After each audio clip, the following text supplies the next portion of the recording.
Assalamualaikum. Sahabat Arojak Channel. Assalamualaikum warahmatullahi wabarakatuh.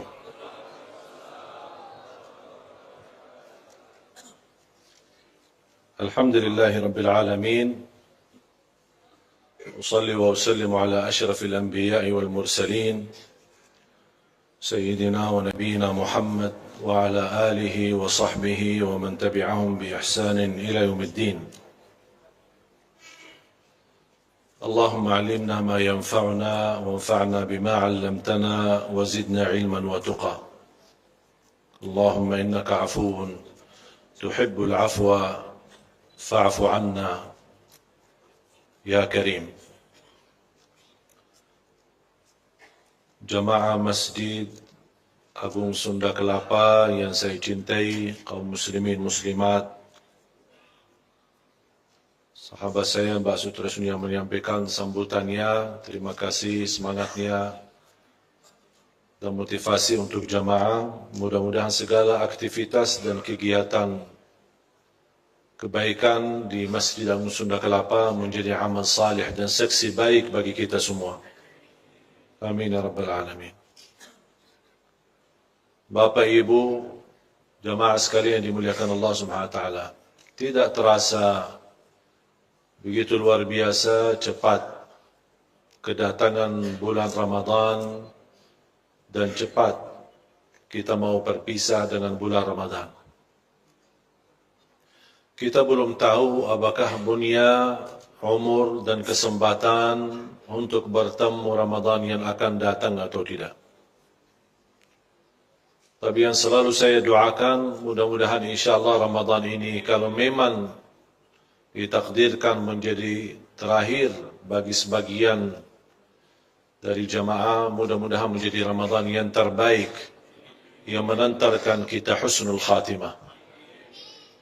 Yang ditakdirkan masih punya umur, mudah-mudahan sehat walafiat, bertemu Ramadan yang akan datang dan terus lebih baik lagi. Karena orang mukmin dia cerdas memanfaatkan umurnya. Semakin panjang dan hakikatnya semakin pendek. Karena semakin mendekati kematian. Dan dia selalu menyadarkan diri, terlewat satu hari berarti semakin dekat kepada rumah terbaru yang kita semua akan masuki masing-masing. Adalah kuburan kita.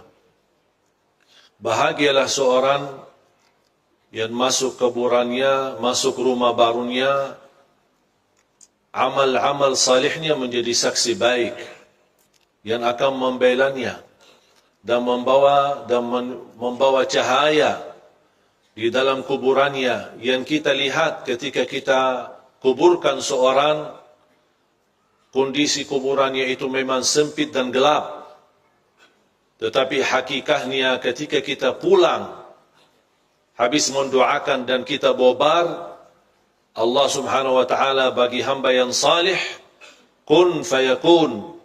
Allah Subhanahu wa taala luaskan kuburannya menjadi seluas dan sepanjang pandangan mata melihat. Dan Allah rubahkan kesempitan itu menjadi tempat dari Raudhatul min Riyadil Jannah. Terbuka di sampingnya satu pintu yang Allah tunjukkan lewat pintu tersebut posisinya di dalam surga Allah Subhanahu wa taala. Makanya hamba yang salih di saat itu melihat karunia dan keagungan dan keberkahan dan janji Allah yang akan menjadi kenyataan, dia berkata, ya Allah, mohon segerakanlah hari kiamat. Segerakanlah hari kiamat. Dan perasaannya yang dia bertahun-tahun, bahkan bisa ratusan tahun, dan yang saya yakini usia kita nanti di alam kubur jauh lebih panjang daripada usia kita di dunia. Dan kita kenal kakek nenek kita yang sudah duluan dipanggil oleh Allah sudah berapa puluhan tahun. Ada dari keluarga kakek nenek kita yang belum kita pernah kenal. Mereka sudah puluhan bahkan ratusan tahun di bawah tanah. Hanya Allah Subhanahu wa taala yang mengetahui bagaimana keadaan mereka di situ. Ketika orang terbuka di sampingnya pintu dari pintu surga, dia memohon kepada Allah segerakan hari kiamat. Dan dia akan merasa masa panjangnya di dalam kubur seperti orang tidur malam hari dan bangun sudah bangkit hari kiamat. Sudah kedatangan dan tibanya hari kiamat. Subhanallah. Beda sama orang na'udzubillah munafik. Orang yang bodoh, sebagaimana Allah sebutkan dalam Al-Quran, bukan hanya bodoh, tapi sangat bodoh dan sangat zalim terhadap dirinya. Dia tidak memfikirkan masa depannya, menikmati dan memaksimalkan apa yang harus saya lakukan. Kita selalu berupaya memfikirkan masa depan anak kita, beli rumah, menumbulkan tabungan, memfikirkan masa sekolahan anak-anak kita di masa depannya, padahal belum tentu anak kita punya umur sampai bisa masuk sekolah. Yang kita fikirkan biaya kuliahnya, padahal bisa jadi kita besok kuburkan anak kita sendiri. Kalau orang berduli masa depan anaknya dan keturunannya, ingat firman Allah Subhanahu wa taala, يا أيها الذين آمنوا قوا أنفسكم وأهليكم نارا. Orang beriman, jagalah dirimu dan keluargamu, keturunanmu, anakmu dari siksa neraka jahanam. Itulah masa depan kita. Ketika saya membaca di suratul Hajj, boleh minta Qurannya? Saya mengajak Bapak Ibu untuk sedikit menghayati, mentadabburi bagaimana Allah Subhanahu wa taala menyebutkan tahap-tahap ciptaan manusia di suratul Mu'minun, ada juga di suratul Hajj. Ketika saya membaca dan menghayati mulai dari ayat 12 suratul Mu'minun sampai ayat 16. Tolong ada dari panitia bacakan terjemahannya. A'udzu billahi minasyaitonir rajim. Saya mohon ayat-ayat ini disimpan, suratul Mu'minun mulai dari ayat 12 sampai ayat 16. A'udzu billahi minasyaitonir rajim. Bismillahirrahmanirrahim. ولقد خلقنا الإنسان من سلالة من طين ثم جعلناه نطفة في قرار مكين ثم خلقنا النطفة علقة فخلقنا العلقة مضغة فخلقنا المضغة عظاما فكسونا العظام لحما ثم أنشأناه خلقا آخر فتبارك الله أحسن الخالقين ثم إنكم بعد ذلك لميتون ثم إنكم يوم القيامة تبعثون. Ayat ini cukup panjang kan? Sampai Allah Subhanahu wa taala detail menjelaskan bagaimana proses bertahap-tahap ketika di alam janin. Mulai dari nutfah sampai dia menjadi bentuk. Dan Allah Subhanahu wa taala tidak keberatan menggambarkan dan menjelaskan sedetail itu. Prosesnya bertahap-tahap, tahap awal, tahap dua, tahap sampai terakhir. Padahal masa waktu proses ini sebagaimana Rasulullah SAW sudah pernah gambarkan di dalam hadis yang sahih. 40 hari nutfah, 40 hari alaqah, 40 sampai ditiup ruh. Diperkirakan 3 sampai 4 bulan. Diperkirakan 3 sampai 4 bulan menjadi bentuk, ada ruhnya, ada jasad. Betul kan? Sebelum itu masih bisa dikatakan sebagai bentuk jasad, tapi belum ada ruh. Tapi coba bayangkan, kira-kira proses terwujud atau ciptaan Allah Subhanahu wa taala kira-kira terlalu panjang atau pendek? 4 bulan itu. Terlalu panjang atau pendek? Biasa pendek, tidak terlalu panjang, tidak terlalu lama. Tapi Allah berkenan menyebutkan proses itu dalam Al-Quran. Bukan di situ saya tertarik. Tapi coba, selepas Allah menggambarkan sedetail itu, bagaimana ciptaan manusia asal dari awalnya, sampai terbentuk dan ditiup ruh. Fatabarakallahu ahsanul khaliqin, dan Allah subhanahu wa ta'ala sebaik-baik pencipta. Coba firman Allah selanjutnya apa? Tolong jemaah sekalian diperhatikan.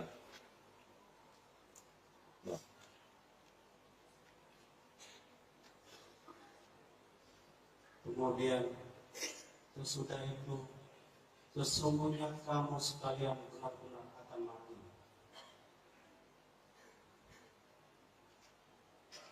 Terus ayat 16. Kemudian sesungguhnya kamu sekalian akan dibangkitkan dari kuburmu di hari kiamat. Sekarang pertanyaan saya, kira-kira apa yang menarik di sini? Apa yang kira-kira Allah tidak sebutkan di sini? Allah sudah menyebutkan proses ciptaan manusia. Bertahap-tahap. Mulai dari pertama berhubungan sampai dalam titis air mani itu, sampai terbentuk, sampai bunyi ditiup ruh, sampai diciptakan, sampai menjadi bentuk baru atau bentuk yang berbeda, intinya menjadi manusia. Sesudah itu Allah subhanahu wa ta'ala berkata sesungguhnya akan mati. Sesudah mati akan bangkit. Dan di situ kata ada dalam bahasa ayat Al-Quran itu thumma. Kalau kita perhatikan ayatnya, coba dari habis ayat 13, 14, ini semua mulai dari awal ya. 13 kan awalnya thumma kan? Diperhatikan. Kalau dalam bahasa Arab kata thumma itu ada istilah cepat dan juga lambat. Tapi subhanallah, cepatnya ini tidak bisa dikirakan. Karena bagi Allah subhanahu wa ta'ala tidak butuh masa dan tidak butuh waktu. Karena Allah maha pencipta, menciptakan waktu. Allah bisa membentuk manusia tidak perlu proses sebagaimana ayat ini. Dia tidak harus begini sampai terbentuk manusia. Allah bisa kun fayakun jadi manusia.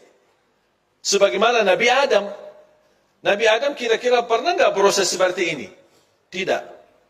Berasal ciptaan manusia kembali, Nabi Adam diciptakan dari tanah. Makanya Allah tidak terlalu banyak detail mengenai ciptaan Adam alaihissalam. Sudah dari tanah dibentuk jadi manusia. Tapi beda sama anaknya dan keturunannya. Semuanya memang harus proses. Kira-kira bagi Allah, kalau bagi Allah subhanahu wa ta'ala menciptakan Adam jauh lebih mudah menciptakan keturunan Adam. Dari tidak ada menjadi ada, itu Adam. Kalau kita ada asal air mani, berarti ada bentuk, ada bahannya istilahnya. Kalau ada bahannya kira-kira bagi Allah susah atau lebih mudah lagi? Jauh lebih mudah. Coba bayangkan Allah subhanahu wa ta'ala menggambarkan proses ciptaan manusia itu bagi Allah tidak butuh waktu. Dan tidak butuh proses ini. Makanya selalu ada kata thumma. Sampai di ayat terakhirnya. Habis Allah menggambarkan fatabarakallahu ahsanul khaliqin, Allah langsung membahas kematian. Thumma innakum ba'da dhalika lamayitun. Coba diperhatikan ayat 15 dan 16. Thumma, tidak terlepas dari thumma. Ayat selanjutnya 16 masih juga thumma. Kenapa Allah di sini tidak membahas dunia? Habis kita terbentuk menjadi manusia, lahir. Allah cerita di sini kita bahas dunia, Allah bahas dunia di sini. Habis Allah membahas ciptaan kita, langsung bahas mati. Allah ingin memberikan pesan kepada kita. Kalau proses ciptaanmu itu butuh tahapannya sampai diperkirakan 4 bulan, kematian itu kamu lebih cepat daripada 4 bulan itu. Belum tentu anda punya umur lebih daripada proses ciptaanmu sendiri. Makanya Allah Subhanahu wa taala menabaikan bahasan dunia ini. Karena umur kita di dunia ini sangat sebentar. Makanya Allah Subhanahu wa taala tidak memperdulikan, tidak menggambarkan tahap-tahapnya di ayat ini. Supaya kita sadar, Allah mau menghitungkan masa yang pendek, yang 4 bulan tahap ciptaan kita, tapi yang usianya 60, yang usianya 70, yang usianya sampai 100, Allah tidak bahas. Karena usia kita di dunia sungguh sangat cepat. Dan silahkan tanya, yang sudah usia 70, 80, kira-kira berjalan masa hidupnya seperti apa? Tidak terasa, tidak sadar kita manusia. Saking begitu cepat. Ini Ramadan bukti. Dan sering saya berkata, Ramadan tahun ini termasuk menurut saya Ramadan yang paling cepat. Setuju enggak? Tidak terasa. Sampai banyak cita-cita, banyak keinginan kita, banyak orang di antara kita punya hajat. Ada yang barangkali sebelum masuk Ramadan, ada yang niatnya mau i'tikaf, ada yang niatnya mau khatam Al-Quran, ada yang niatnya mau buat kebaikan. Belum sempat. Sudah berlalu, sudah habis. Saya gambarkan bagaimana Imam Syafi'i mampu mengkhatam 60 kali di bulan Ramadan. Saya sudah sendiri mencoba menghitungkan waktu. 1 kali khatam membutuhkan 10 jam. Berarti Imam Syafi'i 2 kali khatam 20 jam. Berapa yang tersisa? 4 jam. Ngapain Imam Syafi'i 4 jam? Tahajud, tidur, urusin keluarganya, cari nafkah dan rezeki, bagaimana? Cuma bayangkan. Makanya jemaah sekalian, luar biasa ayat ini. Begitu saya baca, kadang-kadang mohon maaf kita yang hafal Quran, belum tentu kita mampu menghayati semua isi Al-Quran. Jangan anda berfikir semua orang penghafal Al-Quran seolah-olah sudah 100% memahami isinya. Belum tentu. Termasuk saya. Saya tidak bisa menjaminkan diri saya memahami semua isi Al-Quran. 30 juz. Memahami maknanya, alhamdulillah faham maknanya. Kan memang bahasa Arab. Tapi yang saya maksud, memahami makna isi Al-Quran yang membuat hati ini terbuka, sadar, tersentuh. Itu tidak semua bisa. Sudah berapa kali saya baca suratul Mu'minun? Baru kali ini ketika saya baca, di beberapa waktu kemarin, saya kok tersentuh hati saya di situ. Ada apa? Kenapa Allah di sini tidak membahas dunia? Kadang kita mencari sesuatu, belum tentu bertemu. Tapi sambil kita membaca, ada satu saat, subhanallah, tersentuh kita hati. Biarpun mohon maaf, orang awam tidak memahami isi Al-Quran, bisa jadi ketika dia membaca satu ayat, barangkali sebelumnya sering berkali-kali dibacakan, tapi tiba-tiba satu saat, kok menangis karena ayat itu.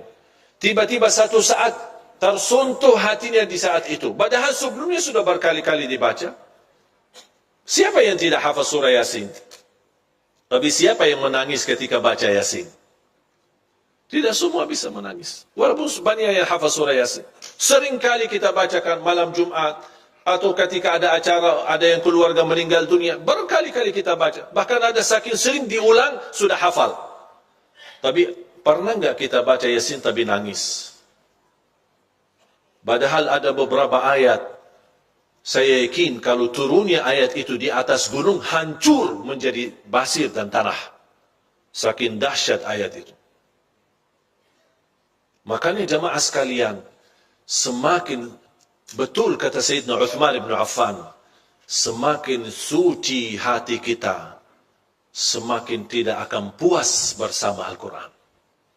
Semakin nurani hati kita, semakin indahnya membaca dan mendengar Al-Quran. Dan ini tergantung soal hati. Afala yatadabbaruna al-Quran am ala qulubin akhfaluha. Allah mengingkari perbuatan kita, tidak mentadabburi Al-Quran. Jangan-jangan hati kita terkunci. Coba ada bahasa terkunci. Iman hati kita seperti pintu, ada kuncinya. Bukan, cuman Allah ingin gambarkan. Kalau anda bisa bayangkan pintu terkunci, harus mencari kuncinya supaya bisa buka pintu. Ini juga harus cari kuncinya. Kuncinya bagaimana?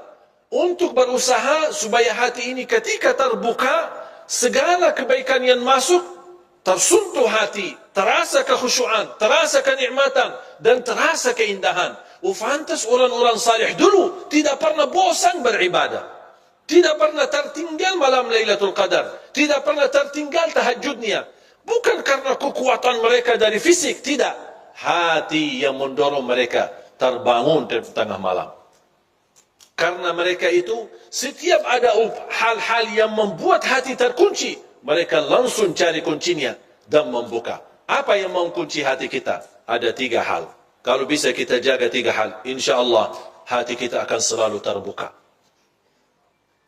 Mata melihat. Bahaya mata ini. Semakin sering melihat dosa maksiat, semakin merapat pintu hati kita. Coba tanya berapa kali cuci mata sehari.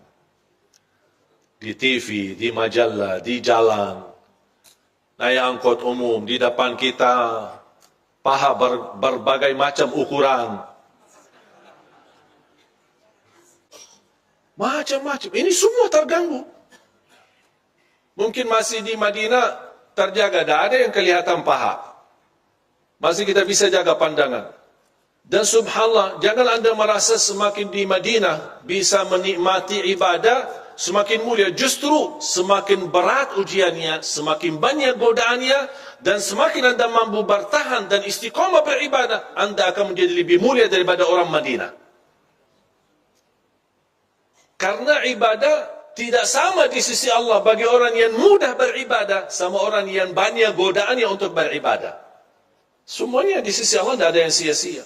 Makanya disebutkan dalam hadis sahih, di antara salah satu dari 7 yang akan dibawa naungan Allah adalah wasyabun nasya'a fi ta'atillah, pemuda yang bisa menjaga diri dalam taat kepada Allah. Kenapa disebutkan pemuda?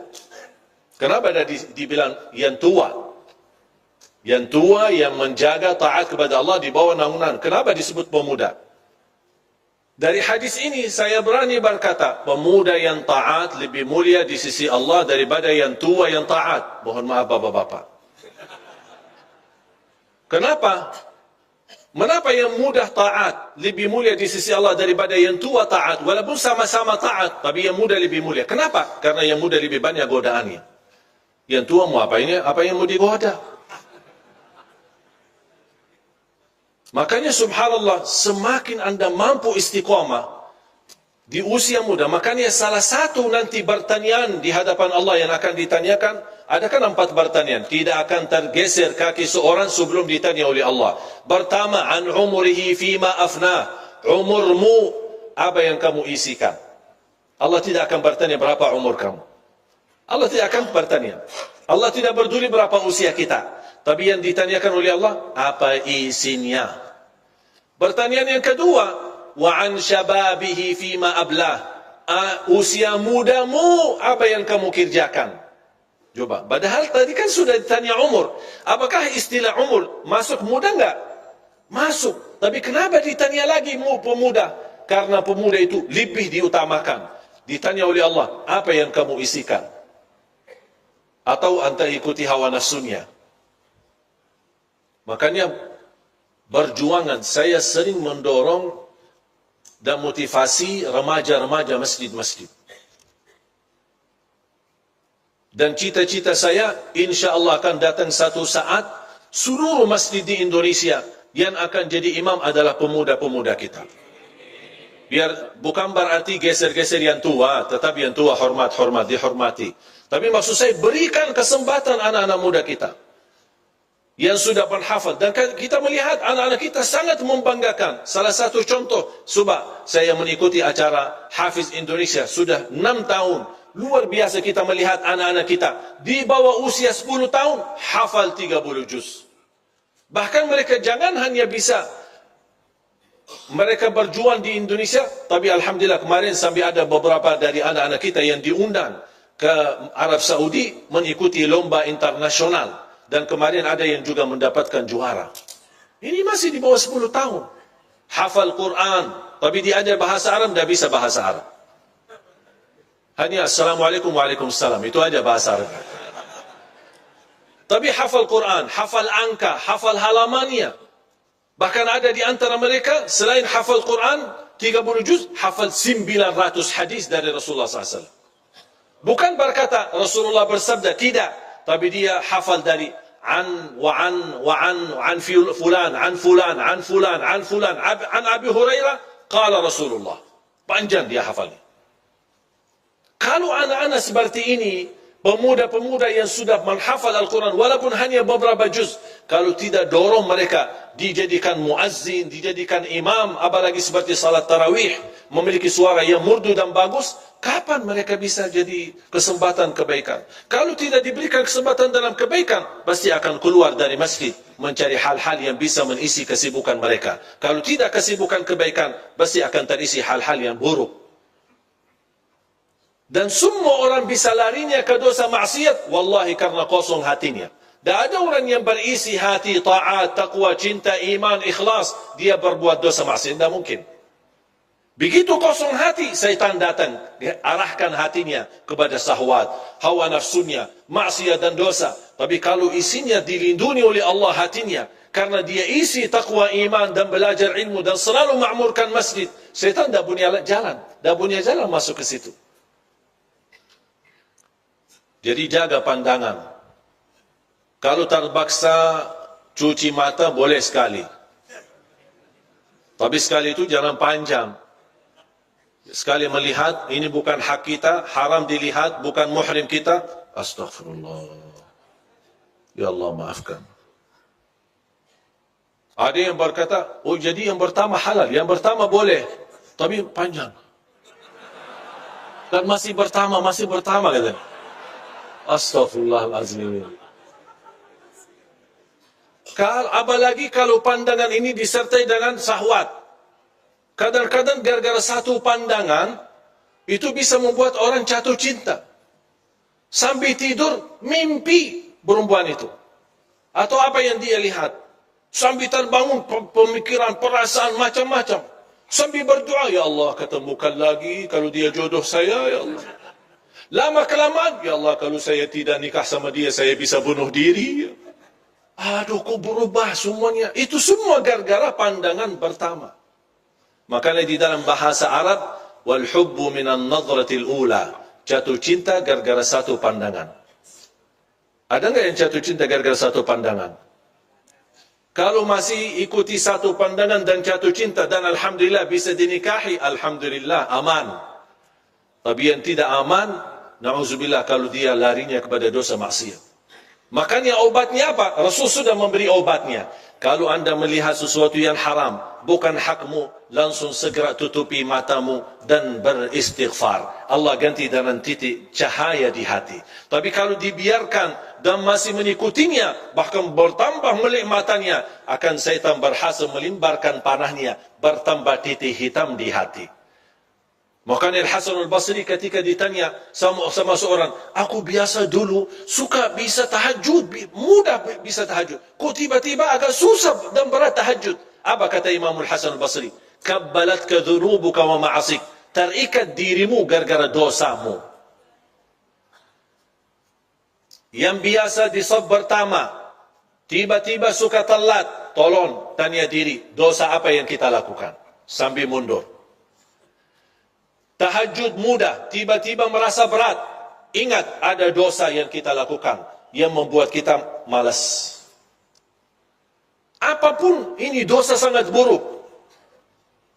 Ada orang yang Masya Allah rutin tidak pernah, jangankan saf pertama, takbiratul ihram sama imam tidak pernah tertinggal. Saya pernah kenal sama ada orang ulama dari India. Usia meninggal beliau 183. Maaf, 138. Usia 138. Dan dia ulama besar di India, ulama hadis. Hafal semua buku hadis. Bukhari, Muslim, Abi Dawud, Tirmidzi, Nasai, semua hadis hafal. Pernah guru saya bertemu dengan beliau dan mendapatkan ijazah. Ijazah sanad di ilmu hadis. Dan yang membuat beliau kaget, dia bertanya sama guru, Masya Allah fisiknya sehat, pandangannya tajam, Masya Allah, masih mampu di usia yang begitu tua, tapi baca Quran, baca hadis, tapi tidak, istilahnya tidak merasa sulit membacanya. Pandangannya sangat bagus, tajam matanya. Ditanya, kira-kira apa rahasianya? Tahu enggak dia jawab apa? Seumur hidupku saya tidak pernah melihat wanita yang bukan muhrim saya. Seumur hidupnya tidak pernah melihat wanita yang bukan muhrim saya. Aduh ya Allah, berapa kali mata kita ini ya Allah. Memang godaannya banyak, apalagi pemuda-pemuda. Facebook, Twitter, WhatsApp, Facebook, macam-macam, TV. Dan yang lebih aneh kita di Indonesia, kalau Ramadan, bukan Ramadan, isi TV sama aja. Dan Datut laku di Ramadan. Cuba nonton acara live, yang musik-musik, lagu-lagu apa. Isinya semua wanita berjilbab. Kau datang habis etikaf di masjid, pergi ke sana. Etikaf lagi di TV. Sampai subuh. Aduh, jadi luar biasa godaan kita ini. Makanya jaga pandangan. Yang kedua, jaga lisan.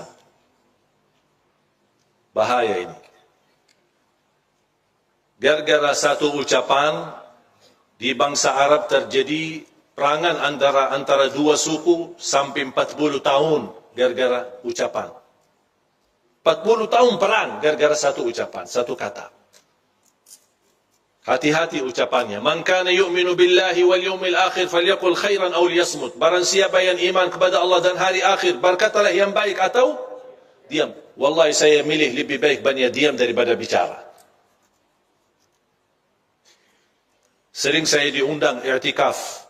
Baru kali ini saya menemukan masuk masjid, Masya Allah, semua melek matanya, tidak tidur. Rata-rata masjid kita masuk, separuh masjid tidur, separuh masjid lagi main handphone. Nawaitu i'tikaf di Masjid Sunda Kelapa lillahi ta'ala, megang handphone. Dia salah sebut niat, seharusnya nawaitu i'tikaf sambil megang handphone lillahi ta'ala. Ini baru wajar. Itu bukan i'tikaf yang sesungguhnya. Kita belajar bagaimana Rasulullah SAW. Sampai tidak mau keluar dari batas masjidnya. Kalau dia merasa capek, dia hanya keluarkan kepalanya. Karena pintu masjid sama rumahnya kan satu tembok. Rasulullah keluarkan kepalanya dari masjid supaya dibersihkan dan dicucikan, dimandikan oleh Siti Aisyah radhiyallahu anha. Dan kembali lagi masukkan kepala Rasulullah SAW untuk beriktikaf di masjid. Kita coba sekarang bayangkan iktikaf. Padahal apalagi Lailatul Qadar. Seagung-agungnya dan sebahagia orang yang diterima amalannya di Lailatul Qadar. Dan insya Allah, harapan saya memohon insya Allah malam ini Lailatul Qadar. Karena malam 27, walaupun banyak memang suka memilih ganjil-ganjil saja. Saya ikut. Kalau malam 23 ramai masjid. Malam 25 ramai lagi. Malam 27 apa lagi? Malam 28 udah pulang mudik. Kalau saya berhak memilih dan menggeserkan, saya mau malam Lailatul Qadar di malam 30. Biar tak ada yang mudik. Banyak yang sia-sia. Kesempatan ini luar biasa. Dan saya kemarin sudah membaca banyak pendapat masalah Lailatul Qadar. Ini mudah-mudahan menjadi wawasan untuk kita semua. Ada pendapat Lailatul Qadar itu berpindah-pindah. Bisa di malam ganjil, bisa di malam genap. Bisa di awal malam 21, 23, 22, malam 24, bisa malam 26, bisa malam 27. Itu satu pendapat. Dan ini pendapat bagian ulama yang berakhir, maksudnya di zaman belakangan ini. Tapi menurut ulama di zaman awal, termasuk para sahabat dan para tabi'in, ulama yang masyhur, itu rata-rata hampir disepakati malam Lailatul Qadar tidak berpindah-pindah. Apa dasar mereka? Turunnya Al-Quran di Lailatul Qadar. Masa Lailatul Qadar turunnya Al-Quran pindah-pindah? Sebentar turun Quran malam ini, sebentar malam ini, malam ini. Kan Quran turunnya satu kali. Makanya dasar mereka kuat. Dan itulah yang dipilih oleh Sayyidina Umar bin Khattab, Abdullah bin Mas'ud, Ubay bin Ka'ab, Abdullah bin Abbas. Para sahabat yang besar-besar memilih malam Lailatul Qadar malam 27. Sambil Ubay bin Ka'ab di hadis yang sahih bersumpah, demi Allah, malam Lailatul Qadar malam 27. Itu yang diajarkan oleh Nabi Muhammad SAW. Dan tidak berpindah-pindah. Biarpun ada di antara jamaah yang suka hanya memilih malam 27. Tapi ingat, tidak sama di sisi Allah. Yang memperjuangkan dirinya dari malam pertama terakhir 10 akhir, sama hanya yang memilih cuma satu malam. Tidak mungkin sama di sisi Allah. Walaupun kita bertemu Lailatul Qadar malam ini. Makanya jamaah sekalian, tolong jangan sia-siakan malam ini. Tahajud, baca Quran. Kalau boleh, kalau bisa, jangan tidur. Karena Lailatul Qadar, salamun hiya hatta matla'il fajr. Sampai subuh. Tahajud 2 rakaat, baca Quran sebentar. Lanjut lagi 2 rakaat, duduk baca Quran. Lanjut lagi 2 rakaat, terus baca Quran. Bersedekah. Dan sedekah khususnya di 10 malam terakhir. Apalagi malam ini. Sedekah malam hari jauh lebih utama daripada sedekah siang hari.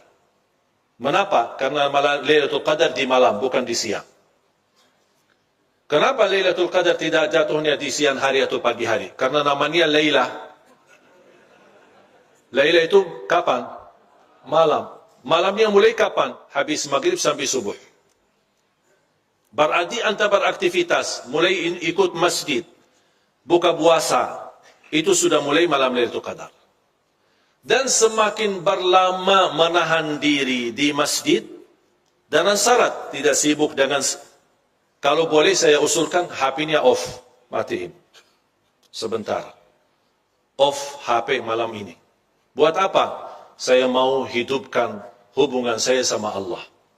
Rasulullah SAW kalau masuk 10 malam, jangankan beraktivitas urusan dunia, sama istrinya pun tidak urus. Tinggalkan istrinya. Ahya laylahu, menghidupkan malamnya.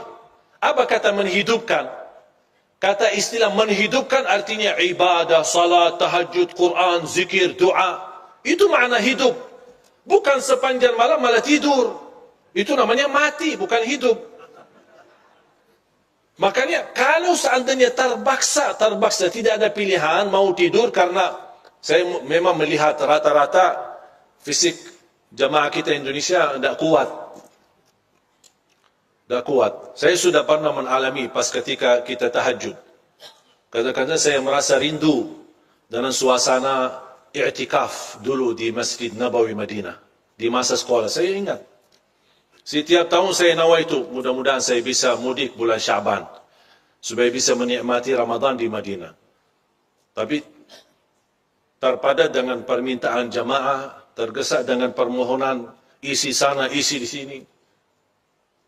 Sampai hampir sudah mau 10 tahun di Indonesia, belum terwujud cita-cita saya untuk kembali merindukan rasa i'tikaf di Masjid Nabawi. Saya ingat, Alhamdulillah, kita ingat di masa dulu waktu masih sekolah, kita libur. Ketika libur sekolah, 4 bulan libur. Habis ujian nasional, Ramadan, Syawal, Zulkaidah, Zulhijjah, 4 bulan libur. Semua bulan ibadah libur. Dosen, guru sekolah, guru ngaji, semua libur. Kuliah libur. Hanya yang masuk yang tidak bisa memang melepaskan seperti dokter di rumah sakit, polisi, petugas, kemudian di urusan bank. Tapi selain itu semuanya libur. Makanya kita selalu sepakat ketika ujian nasional di bulan Syaban, kami bersama teman-teman sekolah, kita sudah berjanjian. Ayo kita bertemu di Masjid Nabawi ya. Kita berlomba-lomba untuk sebanyak-banyaknya mengkhatam Al-Quran. Dan kita bercita-cita untuk mengkhatam Al-Quran sebagaimana sebanyak Imam Syafi'i. Tapi Alhamdulillah gagal. Belum. Dah bisa-bisa. Dah bayangkan, dah bisa bayangkan. 20 jam kita harus baca Al-Quran. Makanya bagaimana saya mampu menghitungkan, karena saya begitu khatam 1 kali sehari, saya tahu diperkirakan antara 8 sampai 10 jam. Ini bagi yang lancar. Kalau yang berbata-bata, wallahu a'lam kapan habisnya. Makanya jamaah sekali lagi saya mohon, kalau bisa nonaktifkan HP-nya. Fokuskan ibadah. Dan fokuskan banyak doa. Di antara doa yang dibanjatkan dan disunnahkan adalah doa Rasulullah SAW kepada Siti Aisyah.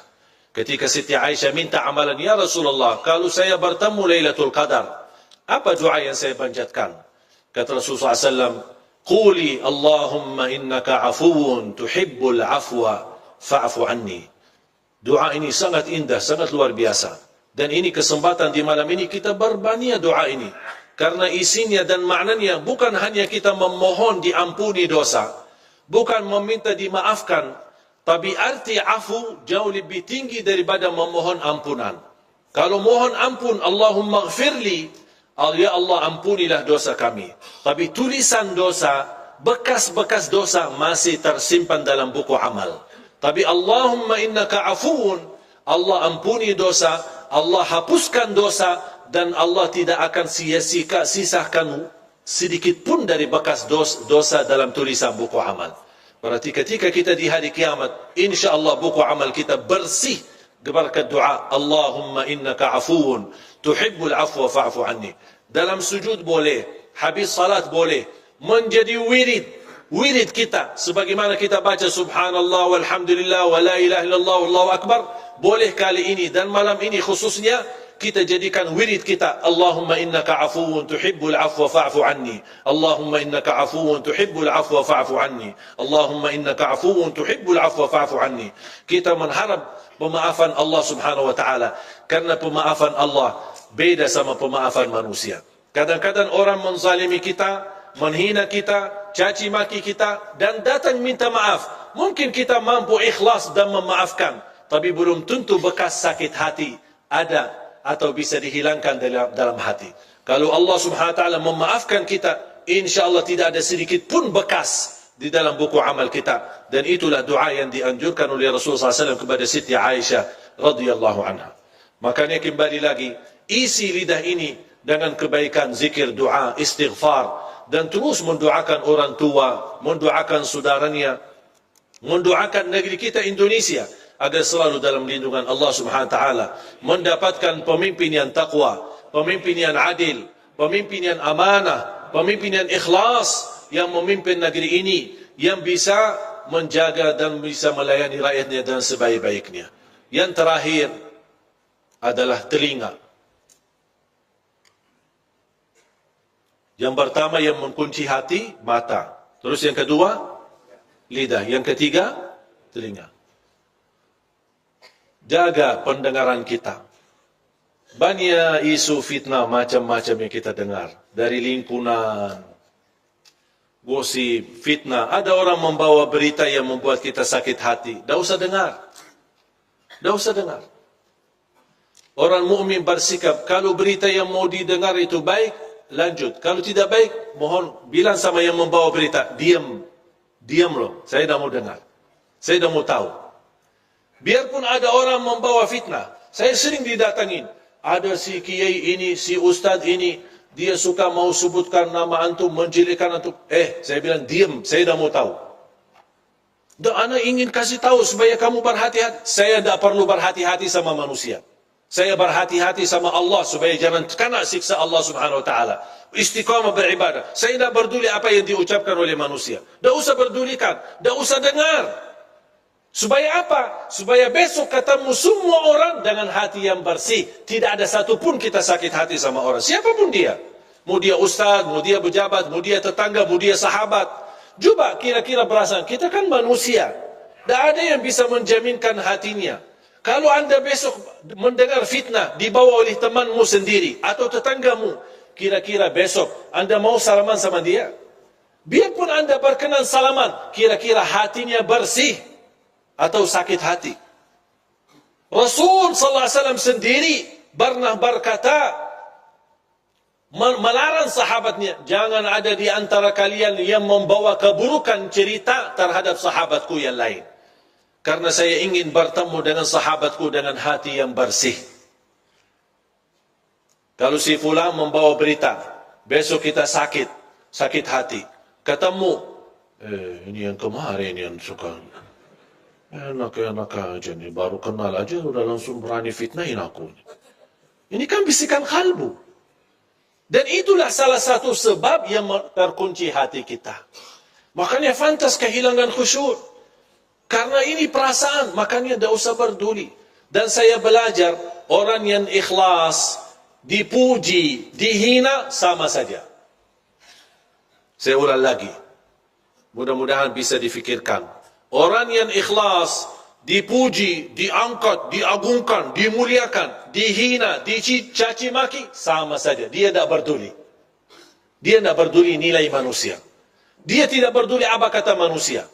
Manusia senang, dia tidak peduli. Manusia tidak senang, apalagi dia tidak peduli. Yang dia pedulikan, Allah senang, Allah suka, Allah ridha, Allah mau, sudah selesai.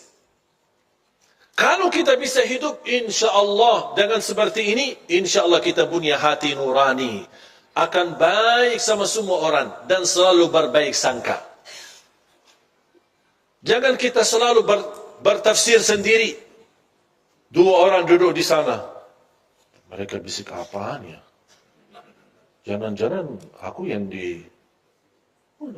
Pusing kita. Coba kalau kita berduri apa kata orang, wallahi kita yang pusing, bukan mereka. Coba kalau kita lupakan, kita abaikan.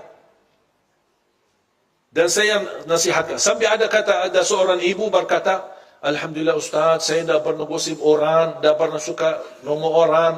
Tapi mohon maaf, saya suka dengar. Ya sama aja dosanya. Mendengar berita, melihat berita, caci maki, urusan orang, itu dosa semua. Tidak usah peduli. Kita punya urusan sendiri. Dan selalu kita hidup dengan baik sangka. Walaupun anda melihat kawanmu yang suka di masjid, tiba-tiba masuk ke tempat maksiat, jangan anda su'uzzan. Kita tidak tahu apa yang terjadi. Mungkin dia mencari kawannya, mungkin dia mencari anaknya, yang dia dengar anaknya ada di dalam, langsung, wah, ini biasakan yang ceramah selama ini, kok ngapain dia masuk ke situ? Langsung kita pakai tafsir sendiri, disertai dengan godaan syaitan, bertambah fitnah. Begitu kita dengar berita huwak yang tidak ada asalnya dan tidak ada dasarnya, oh, ya betul. Saya kemarin lihat dia masuk ke tempat maksiat. Bertambah buruk kita. Bertambah beredar fitnah sana sini. Dan kita membawa dosanya sampai hari kiamat. Hati-hati jamaah sekalian. Makanya tutupi pandangannya. Hanya yang kita lihat tempat kebaikan, tempat masjid, majlis ta'lim. Lihat Al-Quran. Supaya Allah subhanahu wa ta'ala selalu membersihkan pandangan kita dari segala hal-hal yang tidak kesengajaan kita lihatnya. Insya Allah terhapus dosanya gara-gara kita sering melihat. Makanya salah satu ulama berkata, kalau saya merasa hati mulai keras dan tertutup, saya berbanyak melihat Al-Quran. Berbanyak lihat Al-Quran. Jamaah sekalian dimuliakan Allah subhanahu wa ta'ala. Malam ini malam 27. Jangan sia-siakan. Bisa jadi malam 27 ini sebab atau salah satu sebab yang menantarkan husnul khatimah. Karena tidak ada jaminan kita bertemu malam 27 yang akan datang. Tolong maksimalkan. Nikmati malam ini. Jaga, kuatkan dirimu, kuatkan hubunganmu sama Allah subhanahu wa ta'ala. Tunjukkan kepada Allah yang terbaik. Terbaik tahajud, terbaik baca Al-Quran. Walaupun masih berbata-bata. Tunjukkan kepada Allah, ya Allah itulah kemampuan saya, tapi itulah yang terbaik insya Allah. Allah akan terima. Kalau Allah sudah terima, balasan Allah tidak akan menjadi biasa. Pasti balasan Allah akan menjadi luar biasa. Fala ta'lamu nafsun ma ukhfiya lahum min qurrati a'yun jazaa'an bima kanu ya'malun. Tidak ada jiwa pun yang bisa tahu apa yang telah dirahasiakan oleh Allah dari balasan-balasan dan kebaikan yang akan Allah berikan kepada kalian atas apa yang kalian kerjakan di masa dunia. Dan balasan Allah, ingat, akan menenangkan hatimu, kata Allah. Qurratu a'yun. Allah akan menenangkan hati kita karena balasannya Allah Subhanahu wa taala. Begitu Allah rahasiakan balasannya. Yang Allah yakinkan kepada kita, balasan Allah bagi kita bukan hanya balasan biasa, tapi balasannya luar biasa. Yang bukan terbatas, tapi insya Allah akan menenangkan hati kita. Kalau Allah berkata menenangkan hati, kan hati kita kan berbeda-beda. Bentuk manusia berbeda-beda, perasaannya beda-beda. Makanya masing-masing akan dibalas oleh Allah Subhanahu wa taala dengan perasaannya masing-masing yang berbeda, tapi akan Allah membalasnya dengan menenangkan hati kita masing-masing sesuai isi hati kita. Itulah karunia dari Allah Subhanahu wa taala. Makanya sekali lagi jamaah sekalian, tolong nikmati, manfaatkan, kuatkan tali hubungan kita sama Allah di malam ini. Karena malam ini insya-Allah malam Lailatul Qadar. Barang siapa Rasulullah SAW bersabda, "Man qama Lailatul Qadri imanan wa ihtisaban, ghufira lahu ma taqaddama min dhanbi." Barang siapa yang bangun menghidupkan malam Lailatul Qadar, iman karena Allah, ihtisaban mengharapkan ridha Allah Subhanahu wa taala, akan diampuni segala dosa lalu. Dan barang siapa yang diterima di Lailatul Qadar, segala ibadah dan aktivitas ibadahnya di malam ini akan dijadikan nilainya sama dengan nilai ibadah 83 tahun.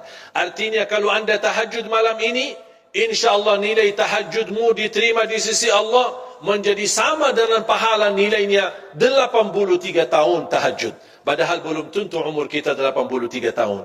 Membaca Al-Quran sampai kita diterima malam ini, akan nilai bacaan Quran kita sama dengan membaca Al-Quran 83 tahun.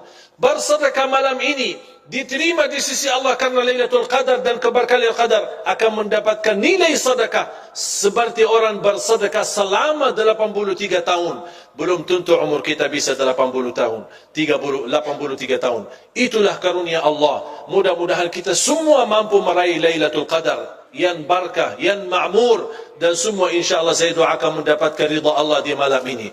Malam ini ya Allah, aku mohon untuk semua jamaah yang hadir sampai mampu beriktikaf dan mengisi ibadahnya, salamun hiya hatta matla'il fajr. Mudah-mudahan mereka kembali subuh hari masing-masing ke rumahnya sudah diampuni segala dosanya, disucikan hatinya, dituliskan nama-nama kita semua masing-masing serta keluarga bebas dari neraka jahannam, bebas dari neraka jahannam, bebas dari neraka jahannam. Allahumma innaka afu tuhibbul afwa fa'fu anna. Allahumma innaka afu tuhibbul afwa fa'fu anna. Allahumma innaka afu tuhibbul afwa fa'fu anna.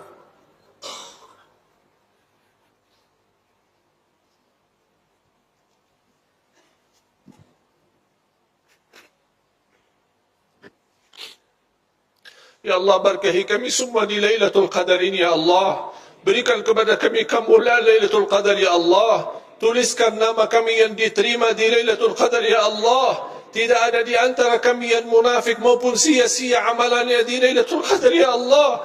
Ya Allah, bebaskan diri kami dan keluarga kami dari siksa neraka jahannam. Birahmatika ya arhamar rahimin. Ampuni orang tua kami, saudara kami muslimin muslimat, mukminin mukminat yang hidup maupun yang telah wafat. Ya Allah, di malam yang penuh berkah ini kami bersama-sama berkumpul di masjid yang mulia ini. Ya Allah, berilah kepada kami kemuliaan bertemu kembali di dalam surga-Mu ya Allah.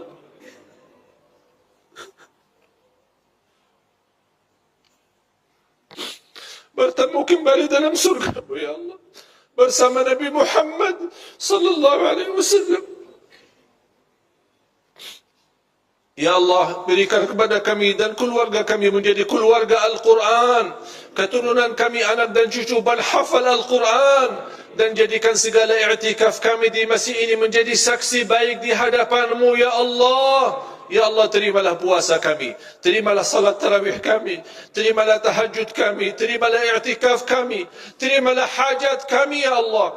Di antara semua yang hadir, hanya Allah saja yang maha tahu hajatnya masing-masing. Ya Allah, kabulkan hajat kami, mudahkan urusan kami, ijabah doa kami. Ya Allah, dan jangan ada di antara kami yang ditolak, jangan ada di antara kami yang diusir dari rahmat-Mu, Ya Allah. Karena kami tidak punya Allah selain-Mu, Ya Allah. Kami tidak punya Tuhan selain-Mu, Ya Rahman, Ya Rahim. واعف عنا وعن والدينا وعن المسلمين والمسلمات برحمتك يا أرحم الراحمين. ربنا آتنا في الدنيا حسنة وفي الآخرة حسنة وقنا عذاب النار. وصلى الله على سيدنا ونبينا محمد وعلى آله وصحبه وبارك وسلم والحمد لله رب العالمين. آخر الكلام سبحانك اللهم وبحمدك أشهد أن لا إله إلا أنت أستغفرك وأتوب إليك. السلام عليكم ورحمة الله وبركاته.